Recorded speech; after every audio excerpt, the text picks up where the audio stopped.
እስቲ ጠይቃቸው። አሁን አንድ ሰው መጥቶ አንተ ውሻ ከሚለንና የኔ ውሻ ከሚለን መልሱልኝ። ካንተ ውሻና ከኔ ውሻ የት ይሻላል? አንተ ውሻ ስትባሉ ደስ ይላችኋል? የኔ ውሻ ስትባሉ ትሽኮረመማላችሁ፣ ትቅለሰለሳላችሁ። ግን ሁለቱም እኮ ውሻ ነው የተባለ። ንግግሩ አንድ ሆኖ ሳለ የምንናገርበት መንገድ ንግግሩን የበለጠ ተሰሚ ያደርገዋል። ዓለም ልሞ መገሰጽ ማለት ነው። አንተ ትልቅ ሰው አይደለህ እንዴ? የተማርክ አይደለህ እንዴ? እንዴት ይሄ ጠፋሃል ብሎ ተግሳጽ በጣም ጥሩ ነው። በህይወታችን አንዳንዴ ጭልም የሚልብን ጊዜ የለም አለ። ዙሪያው ገደል የሚሆንብን ጊዜ አለ። ሁሉም የሚጨልምብን ጊዜ አለ። ሌሊት ማለት ግራ ቀኙ የሚጠፋብህ ጭልም የሚልብህ አለ። ሲጨልምብህ መሄድ ያለብህ ወደ ክርስቶስ ነው። ምክንያቱም በክርስቶስ ዘንድ ጨለማ አይጨልምም። እስመ ጽልመት ይጸልም በኀቤከ። ክርስቶስ ባለበት ስፍራ ጨለማ አይደለም። የጽድቅ ፀሐይ ክርስቶስ ሲያበራ የትኛውም ጨለማ ውስጥ ብትሆን ያበራል። ሲኦል ውስጥ ብትሆን ክርስቶስ እስካለ ብርሃን ነው የሚሆነው። በሃይማኖታችሁ አትፈሩ፣ በማተባችሁ አትፈሩ። የምትሰሩበት ቦታ፣ የምትማሩበት ቦታ፣ የምትነግዱበት ቦታ ክርስትናችሁ እንዲታይ የማትፈልጉ ከሆነ ኒቆዲሞስ መጀመሪያ የነበረበት ችግር አለባችሁ ማለት የመጀመሪያው ስቴጅ ላይ ነው ያላችሁት። ፈራ ተባለ፣ ደፍሮ እኔ እንዲህ ነኝ ማለት አቃተው። ብዙዎቻችን እንደዚህ ነን እኮ። ነጠላቸውን ጥፍጥፍ አድርገው እኮ ከቢሮ ሲወጡ ቤተክርስቲያን ነው የሚሄደው ለማለት የሚፈሩ ሴቶች። ቤተክርስቲያን ለመሳለም ጓደኞቹ ፊት የሚያፍር እኮ ጎረምሳ። ክርስቶስ በእኛ ሳያፍራውን እኛ በእሱ ልናፍር ነው? እግዚአብሔር እውቀት አጥሮን የምንጠይቀውን ጥያቄ ይቀበለናል። እምነት አጥሮን የምንጠይቀውን ጥያቄ ግን ያዝንብናል፣ ይቀየመናል። እየተነገረ እንዴት አትሰማም? እየነገርኩ አይደል ወይ? ለዚህ ነው እኮ እመቤታችንን ስናመሰግናት እንደ ዘካርያስ ሳትጠራጠሪ፣ እንደ ኒቆዲሞስ ሳትከራከሪ ያመንሽ ብፅዕት ነሽ እንላለን። ኒቆዲሞስ ክርክር ነው የገባው ከክርስቶስ ጋር። ይህን ጊዜ ምን አለው? አንተ የአይሁድ መምህር ስትሆን ይህንን አታውቅም ማለት። አባቶቻችን ይላሉ ዓለም ልሞ ገሰጸው ይላሉ። አንተ የአይሁድ መምህር ስትሆን ይህንን አታውቅም እንዲህ አለ። ዓለም ልሞ መገሰጽ ማለት ምን መሰላል? ክብሩን ጠብቆ መገሰጽ ማለት ነው። እየሰማችሁ ነው? አሁን እኛ ብዙ ጊዜ ሰዎችን ስንገስጽ ክብሩን ጠብቀን አንገስጽ። ይህንን አታውቅም እንዴ ነው የምንለው በቀጥታ። እሱ ምን አለው? አንተ የአይሁድ ምን ስትሆን። ከኔ ጋር ናችሁ? እስቲ ልጠይቃችሁ። አሁን አንድ ሰው መጥቶ አንተ ውሻ ከሚለንና የኔ ውሻ ከሚለን መልሱልኝ። ከአንተ ውሻና ከኔ ውሻ የት ይሻላል? አንተ ውሻ ስትባሉ ደስ ይላችኋል? የኔ ውሻ ስትባሉ ትሽኮረመማላችሁ፣ ትቅለሰለሳላችሁ።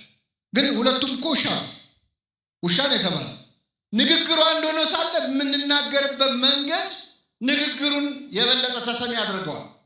ዓለም ልሞ መገሰጽ ማለት ነው። አንተ ትልቅ ሰው አይደለህ እንዴ? የተማርክ አይደለህ እንዴ? እንዴት ይሄ ጠፋሃል ብሎ ተግሳጽ በጣም ጥሩ ነው። ክርስቶስ የማያስተምረን የለም እኮ አክብሮ። አንተ የአይሁድ መምህር ስትሆን፣ የእስራኤል መምህር ስትሆን እንዴት ይህችን ነገር አታውቅ አለው ክርስቶስ። ከዚያ ምን አለ? ከስጋ የተወለደ ስጋ ነው፣ ከመንፈስ የተወለደ ምንድን ነው? መንፈስ ነው። ከመንፈስ ትወለዳላችሁ ስላልኩ አታድንቅ ማለት የምትወለዱ ልደት የስጋ ልደት አይደለም፣ መንፈሳዊ ልደት ነው። ነፋስ ከየት እንደሚመጣ ወዴት እንደሚሄድ አይታወቅም። መንፈስ ቅዱስም ከየት መጥቶ ሕፃኑ ላይ እንደሚያድር ሲጠመቅ ተጠምቆ ልጅነት መቼ እንደሚሰጠው አይታወቅም። ይሄ የመንፈስ ቅዱስ ስራ ነው ብሎ ኒቆዲሞስን በሌሊት አፍሮ ወደ ክርስቶስ የመጣውን ተማሪ አስተማረው። የኒቆዲሞስን እድል ለሁላችን ያድለን። ይሄ የመጀመሪያው ኒቆዲሞስ ክርስትና ሲጀምር የተከሰተ ታሪክ። ኒቆዲሞስን የዮሐንስ ወንጌል ላይ ግን የምናገኘው ሶስት ቦታ። ለሁለተኛ ጊዜ ኒቆዲሞስን የምናገኘው የዮሐንስ ወንጌል ምዕራፍ 7 ላይ። ዮሐንስ ወንጌል ምዕራፍ 7 ላይ አንድ ነገር ተከሰተ። ክርስቶስ ሲያስተምር ሰዎች በትምህርቱ ጣዕም በጣም ከመደሰታቸው ብዛት በዋለበት እየዋሉ ባደረበት እያደሩ ቃሉን ይሰማሉ። እና ክርስቶስ ሲያስተምር ሰው የበዛ የጌታ ተከታዮች ብዙ እየሆኑ መጡ። ጸሐፍት ፈሪሳውያን ደስ አላላቸው። ይሄ ነገር ያሰጋናል አሉ። መጨረሻ 2 ወታደሮች ሮማውያን ጠሩና ደና ጉልበት ያላቸው እንደው ጠብደሎቹ ጠሩና ሂዱና የናዝሬቱን ኢየሱስን አስራችሁ ይዛችሁልን ኑ አሏቸው። እሺ ብለው እነዚህ 2 ወታደሮች ክርስቶስን ሊይዙ ጉዞ ጀመሩ። ከኔ ጋር ናችሁ? እግዚአብሔር ከሁላችን ጋር ይሁን። ከዛ 2 ወታደሮች ጌታን ሊይዙ ሲሄዱ ልክ እንደዚህ ጉባኤ ክርስቶስ ህዝቡን ሰብስቦ እያስተማረ ወታደሮቹ ቆይ ትምህርቱን ይጨርስና ትምህርቱን ጨርሶ ሲወርድ እናስረዋለን ብለው ቁጭ እንበል ብለው ቁጭ አሉ። እያስተማረ ያለው ማን ነው? የእኛን የኃጢአተኞቹን ትምህርት እኮ ቁጭ ብላችሁ ትሰማላችሁ። የክርስቶስ ትምህርት እንዴት አይነት ነው? የእሱን ድምፅ መስማት ብንችል ደስ አይላችሁ? ብፁዕ ቅዱስ አቡነ ሽኖዳ ምነው ዛሬ አገሩን ያጥለቀለቀው የድምፅ መቅረጫ መሳሪያ ጌታ በነበረ ጊዜ በኖረ ኖሮ ይላል። ምነው ድምፁን በሰማ ነው ተቀርጾ በቀረ ኖሮ። አስባችሁታል? የጌታን ድምፅ ብትሰማው የእሱ ድምፅ እኮ ይሰራል። አልዓዛር ውጣ ሲል ሙቱ ከመቃብር ምን ይላል? ይወጣል። አቤት ድምፁን! ስንት በሽተኛ ፈውሰንበት ነበር እያሰማ እና ቁጭ ብለው የጌታን ትምህርት ህዝቡ ሲማር፣ ሁለት ወታደሮችም አብረው ቁጭ ብለው ሲማሩ ትምህርቱ መስጧቸው ቁጭ ብለው ደስ ብሏቸው ትምህርቱ ጨረሱና ትምህርቱ ሲያልቅ ረስተውት ወደ ቤታቸው ሄዱ። የመጡት ምን ሊያደርጉ ነበር? ክርስቶስን ሊያስኑት። ክርስቶስ ሊያስኑት የመጡትን ሰዎች በትምህርቱ ጣዕም የሚያስረሳ ሰው ትምህርት ነው የሚያስተምረው ጌታ። ይገርማቸዋል። ወታደሮቹ ተመለሱ ወደ ጸሐፍት ፈሪሳውያን። የታል አሏቸው። ምን አሉ? እንዴ አስራችሁን አልተባላችሁም ወይ? የታል ያዛችሁታል? ኧረ እኛ እስከ ዛሬ እንዲህ ያስተማረ ሰው አይተን አናውቅም እንዲህ ያለ ትምህርት ሰምተን አናውቅም አሉ። መሰከሩለት። ይህን ጊዜ ጸሐፍት ፈሪሳውያን ተበሳጩ። ምን አሉ መሰለ? እናንተ ወታደሮች ስለሆናችሁ ነው፣ ምንም ስለማታውቁ እውቀት ስለሌላችሁ። የተማረ ሰው ብትሆኑ ኖሮ የእሱን ትምህርት አትማሩም ነበር። እስቲ አንድ የተማረ ሰው ቁጭ ብሎ የእሱን ትምህርት ሲማር አይታችሁ ታውቃላችሁ? ያ አንድ የተማረ ሰው እስቲ የእሱ ተማሪ ያለው አለ? የለም። ማ? ኒቆዲሞስ። ይሄ ወሬ ሲወራ ኒቆዲሞስ እዛ ቆሞ ይሰማል። እስቲ አንድ የተማረ ሰው ቁጭ ብሎ የጌታን ትምህርት ተምሯል ሲሉ ኒቆዲሞስ እዛ ቁጭ ብሏል። ኧረ እኔ ያለው ሄጄ እኮ በሌሊት ተምሬያለሁ እንዳይል ያስሩታል። ነገር ይመጣል። ዝም እንዳይል ደግሞ ቆጨው። እንዴት ያለ ነገር ነው! ተጨነቀ። ዝም እንዳይል የተማረው ትምህርት ቆጨው። ያንን ሁሉ ነገር ነግሮት በሌሊት ስለ ጥምቀት አስተምሮት እንዴት ዝም ይበል? እንዳይናገር ደግሞ የሚመጣበትን ያውቃል። ከዚያ ምን አለ?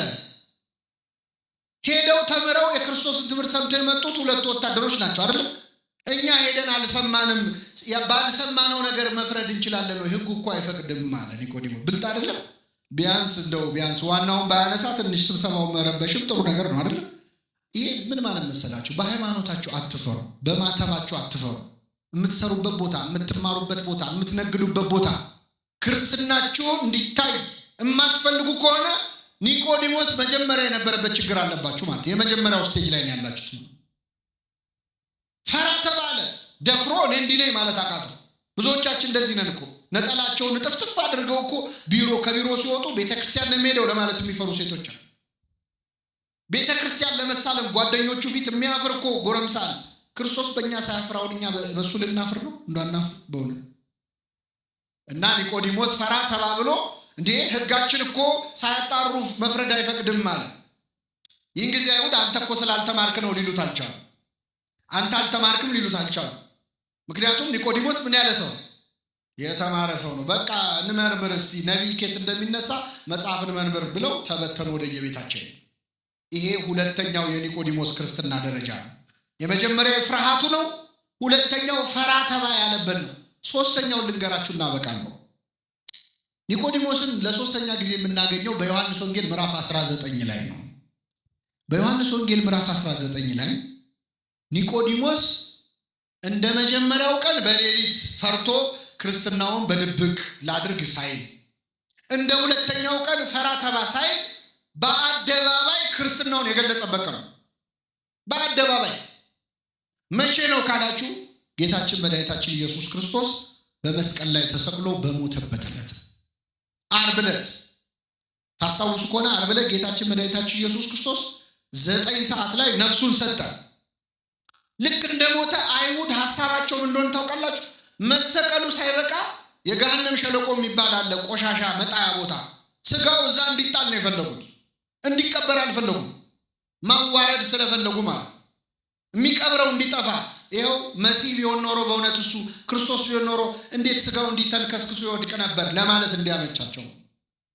ልክ ክርስቶስ ሲሞት ግን 2 የአይሁድ ሸንጎ አባላት ወደ ጲላጦስ ሄደው የኢየሱስን ስጋ ለመኑ ይላል። እስኪ በሉ የኢየሱስን ስጋ ለመኑ። ማናማ? ኒቆዲሞስ ናቸው። ኒቆዲሞስ ጌታ በሞተበት ዕለት በትክክል እምነቱን ገለጸ። በጣም የሚገርማችሁ ጌታ እኮ ሞቷል፣ አያየው፣ ይታዘበኛል ላይ ሞቷል። በሞተበት ዕለት፣ ወዳጅ ባጣበት ዕለት፣ ደቀ መዛሙርት ሁሉ ጥለውት በሸሹበት ዕለት ከዮሐንስ በስተቀር ብቻውን በሆነበት ዕለት በአደባባይ በተሰቀለ ጊዜ ስጋውን ለመለመን ወደ ጲላጦስ ሄደ ይላል። እዚህ ላይ ለእኛ ትልቅ ትምህርት ነው። የኢየሱስን ስጋ ዮሴፍና ኒቆዲሞስ ሄደው ጲላጦስን የኢየሱስን ስጋ ለመኑት ይላል። ትልቅ ጸሎት ነው በእውነት። አሁን እኛ ላለመቁረብ ከምናቀርባቸው ምክንያት አንዱ ንስሐ አባቴ ጥሩ አይደሉም፣ በደንብ አይዙኝም፣ አይንከባከቡኝም፣ ፊታቸውን አጠቆሩብኝ፣ እንዲያርግ ያሉ እንዲያታርጋሉኝ እያለ ከንስሐ የሚርቅ ሰው አለ። መለማመጥ የማይፈልግ ማለት ለክርስቶስ ስጋና ደም አይደለም ካህን ቀርቶ ጲላጦስም ይለመናል። ለመኑት፣ እባክህ የኢየሱስን ስጋ ስጠን አሉት። ጲላጦስ ምን አለ መሰላችሁ? ከመቼው ሞተ አለ ይላል። ምን ማለት ነው? መስቀል ላይ ተሰቅሎ በ3 ሰዓት የሞተ ሰው የለም። ምክንያቱም መስቀል ላይ መሰቀል አይገድልም እኮ በራሱ። ክርስቶስ እኮ መሰቀሉ አይደለም የገደለው። ከዚያ በፊት 6666 ጊዜ ምን ብሏል? ተገርፏል፣ ደክሟል። ስለዚህ መስቀል ላይ በቀረችዋ ሰዓት ስቃይ የተቀበለባት ሰዓት ነች። ፍቅሩን የገለጸ የሚገርማችሁ ስለኛ ያን ሁሉ ስቃይ ተቀብሎ ሲቸነክሩት እንኳን አምጥተው ጠጅ ያጠጣሉ ሮማውያን። የሚቸነክሩት ሰው ትንሽ እንደው ቁስሉ እንዳይሰማው ጠጅ ያጠጥተው ትንሽ ሰክሮ ደንዝዞ ህመሙ ሳይሰማው እንዲያልፍ ማለት። ክርስቶስ ግን ጠጅ ሲያመጡለት ተፋው ነው የሚለው። ስለኛ የሚቀበለውን መከራ በምንም መቀነስ አልፈለገም። ሁሉን ህመም ታሟል፣ ከራስ ፀጉሩ እስከ እግር ጥፍሩ ድረስ። ስለ መተላለፋችን ቆሰለ፣ ስለ በደላችን ታመመ። በእርሱ ቁስል እኛ ቁስል አሁን እንዴት ይፈውሳል? ቁስል እኮ ሲነካ ይጋባባል። የክርስቶስ ቁስል ግን የሚፈውስ ቁስል ነው፣ የሚፈውስ ህመም ነው፣ ታሞ ማዳን የሚችል ቁስል ነው። እና ዮሴፍና ኒቆዲሞስ ቀርበው ጲላጦስን ስጠን አሉት። ጲላጦስ ደብዳቤ ጽፎ ውሰዱ እሺ አላቸው። ዮሴፍና ኒቆዲሞስ ክርስቶስን ከመስቀል አወረዱት። አይሁድ እየገላመጧቸው፣ ጸሐፍት ፈሪሳውያን እያዩአቸው ስልጣናችን ገደል ይግባ ብለው ማለት ነው። ኒቆዲሞስ ፈራ ተባ ማለቱን አቆመ። ክርስትናውን በአደባባይ ገለጸ። ሄዶ ከመስቀል ላይ ክርስቶስን አወረደው። አስተኝተው በግራውና በቀኙ ቆመው እያለቀሱ ገነዙት። ደከምከኑ መጽኔሆሙ ለድኩማን፣ ደካሞችን የምታጸናቸው ሆይ ደከምክን? ሞትከኑ መንሥኤሆሙ ለሙታን፣ ሙታን የምታስነሳ ሆይ አንተ ሞትክን? እያሉ እያለቀሱ መገነዝ ጀመሩ። ይህ ጊዜ መላእክቱን ልኮ ነገራቸው። እንዴት እንደ ሩቅ ብእሲ እንደ ፍጡር እያለቀሳችሁ ትገንዙኛላችሁ? እያመሰገናችሁ ነው እንጂ ብሎ በመላእክቱ አስነገራቸው። ይህን ጊዜ ቅዱስ እግዚአብሔር ቅዱስ ኃያል ቅዱስ ሕያው ዘይመውት፣ ቅዱስ እግዚአብሔር ቅዱስ ኃያል ቅዱስ ሕያው የማይሞት እያሉ እየተንቀጠቀጡ ገነዙት። ክርስቶስን መገነዝ እንዴት አይነት ክብር ነው! ቅዱስ ኤፍሬም ሶርያዊ ዮሴፍና ኒቆዲሞስን ይጠይቃቸዋል። እንዴት ችላችሁ ገነዛችሁት? እንዴት አስቻላችሁ? ዓይንን የሚያበራውን አምላክ ዓይኑን እንዴት ከደናችሁት? ሽባ የሚፈውሰውን አምላክ እጆቹን እግሮቹን እንዴት አሰራችሁ? የታሰረውን የሚፈታውን ጌታ እንዴት አድርጋችሁ ፈታችሁ አሰራችሁ ይላል። እና ዮሴፍና ኒቆዲሞስ በክብር ገነዙት።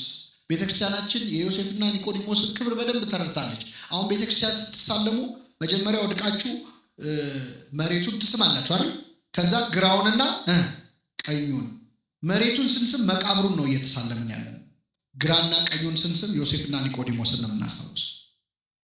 አባቶቻችን ቅዳሴ ላይ ሲቀድሱ ንፍቁ ካህንና ሰራዩ ካህን ጸሎት ሲያደርጉ ምንድነው የሚለው?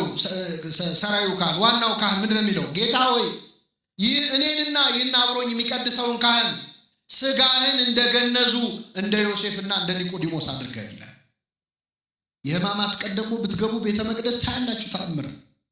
የክርስቶስን ልክ እንደተገነዘ ሆኖ 2 ካህናት ይዘው 41 ጊዜ እየተዞረ እግዚኦታ እየተባለ እነሱ የተሰማቸው እንዲሰማን የሚያደርግ ጸሎት አለ። የትንሣኤ ሰሞን ደግሞ ገና ቅዳሴ ስንጀምር ሃሌሉያ ዮሴፍ ወኒቆዲሞስ ገነዝዎ ለኢየሱስ፣ ዮሴፍና ኒቆዲሞስ ኢየሱስን ምን አሉት? ገነዙት እያለ ነው ቅዳሴ የምንጀምረው ራሱ። ክርስቶስን መገነዝ እንዴት ያለ ክብር ነው! ክርስቶስን መገነዝ ትፈልጋላችሁ ይላል ቅዱስ ኤፍሬም ሶርያዊ። ኤፍሬም ሶርያዊ ይገርማችኋል፣ መገነዝ ይፈልግ ነበር እና ምን ያደርጋል መሰላችሁ? በጠዋት ይነሳና በማታ ይወጣና ሌሊቱን ሙሉ ጎዳና ተዳዳሪዎች ነዳያንን በተኙበት ይፈልጋል። ከመሃላቸው የሞተ ካገኘ ደስ ይለዋል፣ ይገንዘዋል። ሲመለስ ፊቱ በርቶ ይመለሳል። ምን አግኝተህ የተደሰትከው ሲሉት ክርስቶስን አግኝቼ ገነዝኩት ይላል። ደሃን ማብላት ክርስቶስን ማብላት ከሆነ ደሃን መገነዝ ማን መገነዝ ነው? ክርስቶስን መገነዝ። ስለዚህ ኒቆዲሞስ በቤተክርስቲያናችን እጅግ ትልቅ ክብር ያለው ቅዱስ ነው።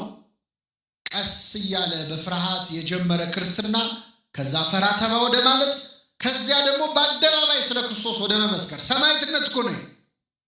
ሰማዕትነት ከዚህ በላይ ምን ሰማዕትነት አለ? እና ክርስትናችን የምንሞትለት መከራ የምንቀበልለት ልታምኑ ብቻ አይደለም የተጠራችሁት። እንደነ ቅዱስ አግናጢዎስ ልታምኑ ብቻ ሳይሆን መከራን ምን ልትሉ ልትቀበሉ። ክርስቶስ ይቺ ጽዋ ከኔ ትለፍ ብሎ ለሁላችን ያስተላለፈው መከራውን ነው። ከኔ ትተላለፍ፣ ከኔ ወደ ቀጣዩ ትውልድ ትሂድ ብሏል። ስለዚህ ክርስቶስን የጠሉ ሁሉ ክርስቲያኖችን ይጠላሉ። በዓለም ሳላችሁ መከራ አለባችሁ፣ እውነት እላችኋለሁ እኔ ዓለምን አሸንፌዋለሁ ብሏል። እና ኒቆዲሞስ በዛሬው ዕለት የምናስበው ታላቅ ቅዱስ ነው። በረከቱን ያሳድርብን፣ የሰማነውን በልቡናችን ያሳድርብን።